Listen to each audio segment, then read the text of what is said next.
The Great Argus. Why does my father insist on neglecting my feats in battle? Would it not be preferred to convince the nobles of my befitting competence? Such a thing to them would only be understood as an anemic plea of acceptable candidacy. On your standing, that only applies. That is a consequence of their own ineptitude.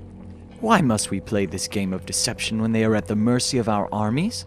We tax them fairly. There has been no call for revolt. You understand our treasury grows thinner by the day? I do. Then why hasn't the king ordained the taxes be raised?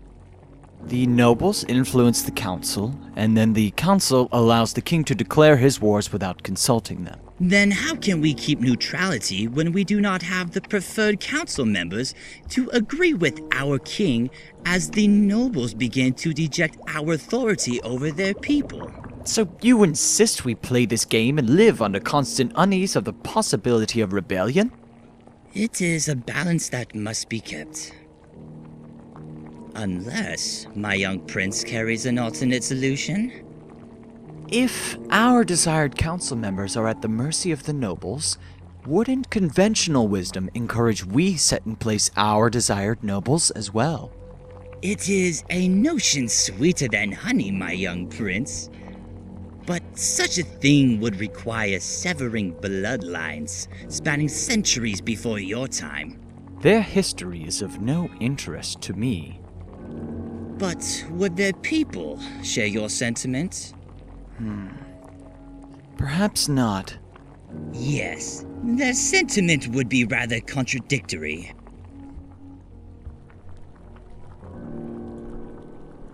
Is it not possible to change the conjecture of the people? Anything is possible, my prince. How would you suggest this be done? You must further corrupt the noble.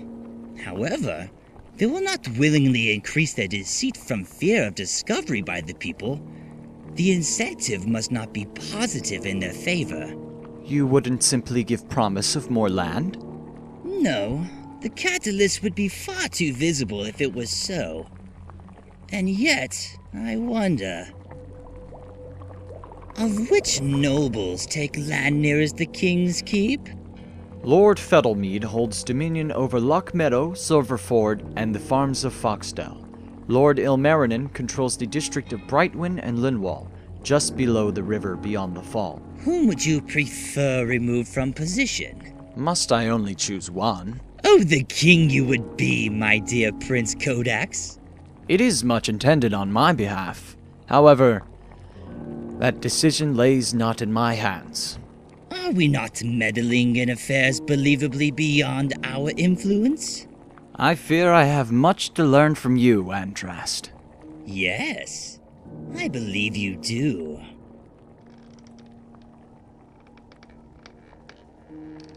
Within reasonable time, the king shall celebrate the birth of you and your brother. The nobles will receive invitation. Here we may discover the proper incendiary ingredient. My gift to you on the day of your creation.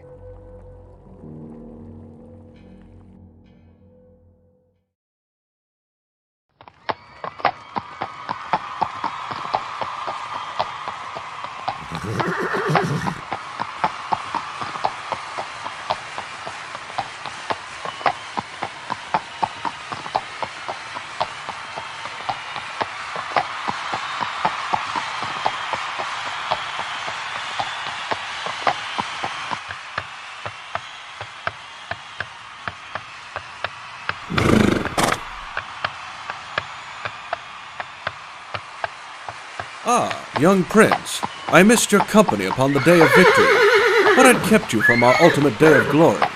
Argus, my old friend. Yes, I still carry the weight of calamity in my heart. My father had grown ill. He insisted I escort him home. To much dismay, my return to the battlefield would not have occurred timely enough to secure presence on the final day of battle. Even in a time of great blessings, there appears some misfortune. I fear you haven't heard the worst of it. Is your father in good health? He is.